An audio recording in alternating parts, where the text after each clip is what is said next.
ओम शनिश्चराय नमः। आप सभी भक्तों का दिन शुभ और मंगलमय हो।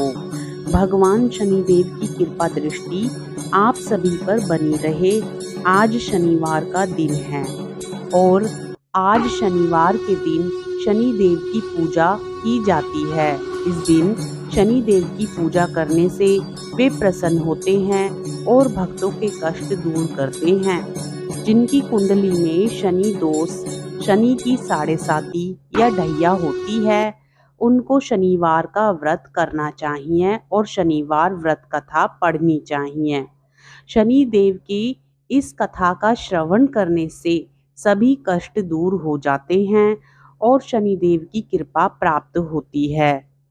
मित्रों, कथा को पूर्ण निष्ठा और विश्वास के साथ शुरू से अंत तक श्रवण करें और साथ ही चैनल को सब्सक्राइब भी जरूर कर लें ताकि इस प्रकार की कथाओं का श्रवण करके आप रोजाना पुण्य फल प्राप्त कर सकें। प्रेम से बोलिए शनि देव महाराज की जय। बहुत समय पहले की बात है जब देवी देवता, ऋषि मुनि आदि स्वर्ग लोक से लेकर भूलोक तक विचरण कर सकते थे।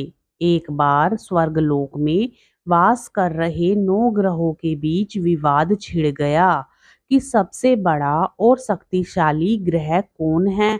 विवाद जब ज्यादा बढ़ गया और नवग्रहों के आपस में विवाद होने से जनजीवन प्रभावित होने लगा, तब देवराज इंद्र ने उन्हें दरबार में बुलाया और उनकी समस्या को सुना, परंतु उनके पास भी इसका समाधान नहीं था। उन्होंने नवग्रहों से कहा कि आप लोग भूलोक में राजा विक्रमादित्य के पास जाएं, वही आपको इसका जवाब देंगे। नवग्रह राजा के पास पहुंचे। उन्होंने सवाल किया कि कौन सा ग्रह सबसे बड़ा बलवान है और बड़ा है।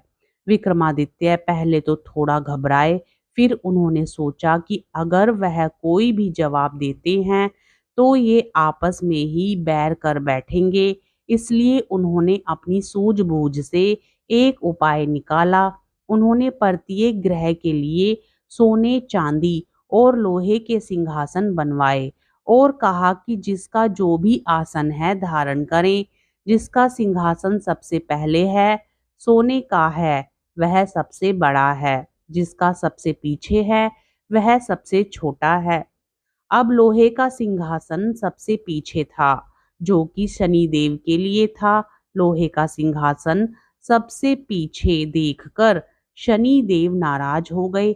उन्होंने विक्रमादित्य से कहा कि अरे मूर्ख, सूर्य, बुध, शुक्र एक राशि में 1 महीने और मंगल 1.5 महीने और चंद्रमा 2 महीने और बृहस्पति 13 महीने रहते हैं, लेकिन मैं एक राशि में 2.5 साल से लेकर 7 साल तक रहता हूँ। तुमने मेरा अपमान किया है, जो ठीक नहीं है। यह कहकर शनिदेव अंतर्ध्यान हो गए। अब वह दिन भी आ गया जब विक्रमादित्य पर शनि की साढ़े साती की दशा आई। अब शनिदेव घोड़ा व्यापारी के रूप में विक्रमादित्य की नगरी में जा पहुंचे। विक्रमादित्य ने घोड़ा पसंद किया और उस पर सवार हो गए। घोड़े पर सवार होते ही घोड़े को पंख लग गए और वह राजन को सुदूर वन में ले गया और वहां पटक कर अदृश्य हो गया। विक्रमादित्य घने जंगल में रास्ता भटक गए और राज्य लौटने का रास्ता भी भूल गए। तब एक चरवाहा दिखाई दिया और अपनी अंगूठी देकर उससे पानी पिया और पास के नगर जाने का रास्ता पूछा। चलते चलते राजा थक गए और एक सेठ की दुकान पर जाकर बैठ गए। उनके बैठते ही अचानक दुकान पर आने वालों की संख्या बढ़ने लगी। सेठ ने सोचा यह व्यक्ति तो बहुत ही भाग्यशाली है, इसलिए सेठ ने राजा को रोक लिया और उनसे भोजन ग्रहण करने का अनुरोध किया। सेठ राजा को भोजन करता हुआ छोड़कर थोड़ी देर के लिए बाहर चला गया। अब खाते खाते विक्रमादित्य ने देखा कि खूंटी पर टंगे हार को खूंटी निगल रही है। सेठ जब वापस आया तो हार गायब देखकर उसे राजा पर शक हुआ। उसने नगर के सैनिक को बुलवाकर विक्रमादित्य को उनके हवाले कर दिया। नगर के राजा ने विक्रमादित्य के हाथ पैर कटवाने का आदेश दे दिया। अब राजा की हालत बहुत बुरी हो गई। इतने में एक तैली उधर से गुजरा और उसे विक्रमादित्य पर रहम आ गई। उसने उसे अपने कोल्हू पर बिठा दिया और बैलों को हाँकने का काम दे दिया। इससे विक्रमादित्य को 2 जून की रोटी मिलने का जुगाड़ बन गया। धीरे धीरे राजा का बुरा वक्त गुजरने लगा और शनि की दशा समाप्त हो गई। वर्षा ऋतु आई, मेघ छाने लगे और एक रात विक्रमादित्य मल्हार गाने लगे कि वहीं पास से राजकुमारी मन भावनी की सवारी निकल रही थी। जैसे ही राजकुमारी के कानों में विक्रमादित्य के स्वर पड़े, वह मुग्ध हो गई। उसने दासी को भेजा तो पता चला कि विक्रमादित्य अपंग हैं, लेकिन राजकुमारी ने विक्रमादित्य से विवाह करने की ही ठान ली और आखिरकार विक्रमादित्य और मनभावनी का विवाह संपन्न हो गया। विवाह के बाद राजा विक्रमादित्य और राजकुमारी तेली के घर में रहने लगे। उसी रात स्वप्न में शनिदेव राजा को दिखाई दिए और उन्होंने कहा कि राजा, तुमने मेरा प्रकोप देख लिया। मैंने तुम्हें अपने अपमान का दंड दिया है। विक्रमादित्य को सारी बातें याद आई और उन्होंने शनिदेव से क्षमा मांगी और कहा कि शनिदेव, मुझे आपकी शक्तियों का अच्छे से ज्ञान हो गया है और आपसे विनती है कि जैसे मेरे साथ किया है वैसे किसी के साथ मत कीजिएगा। तब शनिदेव ने कहा कि ठीक है, मैं तुम्हारी प्रार्थना स्वीकार करता हूँ। आज के बाद जो भी मेरे लिए व्रत रखेगा, मेरी पूजा करेगा और व्रत कथा सुनेगा, वह सभी कष्टों से मुक्त हो जाएगा और उसकी सभी मनोकामना पूर्ण हो जाएगी। इतना कहकर शनिदेव अदृश्य हो गए। जब राजा सुबह उठे तो उनके हाथ पैर ठीक हो गए और यह देखकर राजकुमारी की खुशी का ठिकाना नहीं रहा। तब विक्रमादित्य ने मनभावनी को अपनी पूरी आप बीती सुनाई। इसके बाद राजा ने अपने राज्य लौटने की इच्छा जताई। इधर सेठ को जब इस बात का पता चला तो वह दौड़ता चला आया और राजा से माफी मांगने लगा। तब विक्रमादित्य ने उसे क्षमा कर दिया, क्योंकि वह जानते थे कि यह सब शनिदेव की प्रकोप की वजह से हुआ है। अब सेठ ने राजा को दोबारा भोजन का निमंत्रण दिया। यहाँ भी सबके सामने चमत्कार हुआ। जो हार खूंटी ने पहले निगल लिया था, वह उस हार को वापस उगल रही थी। सबने शनिदेव की इस माया को देखकर नमन किया।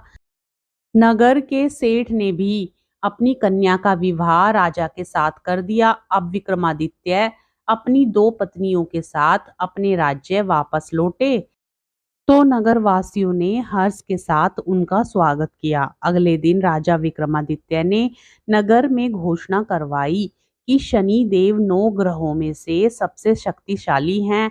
प्रत्येक महिला और पुरुष को शनिवार के दिन शनि देव की पूजा करनी चाहिए और व्रत कथा का श्रवण करना चाहिए। बोलिए शनि देव महाराज की जय। शनिवार के दिन पीपल देवता की कथा भी श्रवण की जाती है। तो आइए श्रवण करते हैं पीपल देव की कथा।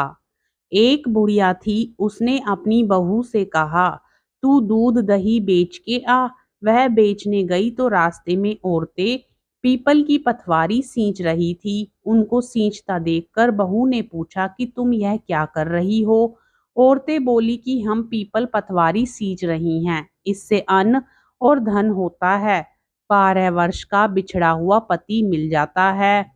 बहू बोली, ऐसी बात है तो तुम पानी से सींचती हो, मैं तो दूध से सींचूंगी। गुजरी बहू रोजाना दूध दही बेचने नहीं जाती, वह रोजाना दूध को पीपल में और दही पथवारी में सींचती। सास दूध दही का दाम मांगती तो कह देती महीना पूरा हो जाने पर ला कर दूंगी। फिर महीना पूरा हो गया। पूर्णिमा के दिन बहू पीपल पथवारी के पास जाकर बैठ गई। पथवारी ने पूछा, तुम मेरे पास क्यों बैठ गई? बहू बोली कि सास दूध दही का दाम मांगेगी।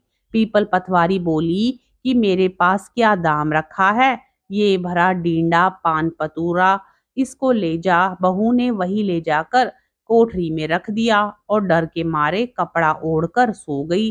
सासू बोली, पैसे ले आई बहू? बहू बोली, कोठरी में रखे हैं। सासू ने कोठरी खोल के देखी तो देखा हीरा मोती जगमगा रहे हैं। सासू बोली, बहू इतना धन कहाँ से लाई? बहू ने आकर देखा तो सच्ची में ही धन भरा हुआ है। बहू ने सास को सारी बात बता दी। सास ने कहा, अब की बार मैं भी पीपल की पतवारी सींचूंगी। फिर सास दूध दही तो बेच आती, हांडी धोकर पीपल पतवारी में चढ़ा देती। आकर बहू से कहती, मेरे से दाम मांग। वह कहती, सासू जी कोई बहू भी दाम मांगती है? मगर सासू कहती, तू मांग। बहू बोली, सासू जी पैसे ले आओ। तो सास पीपल पतवारी के पास जाकर बैठ गई।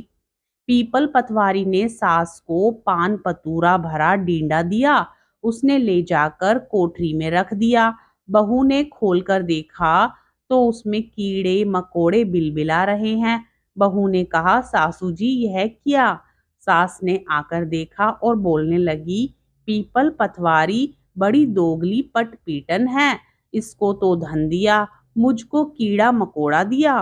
तब सब कोई बोलने लगे कि बहू तो सत की भूखी सींची थी, तुम धन की भूखी थी। हे पतवारी माता, जैसा बहू को दिया वैसा सबको देना, जैसा सास को दिया वैसा किसी को ना देना। बोलिए पीपल की पतवारी माता की जय। हरे कृष्णा, राधे राधे। हम आशा करते हैं कि आपको कथा पसंद आई होगी। कथा पसंद आए तो वीडियो को लाइक जरूर करें, चैनल को सब्सक्राइब करें और साथ ही वीडियो को ज़्यादा से ज़्यादा शेयर करने की कृपा करें।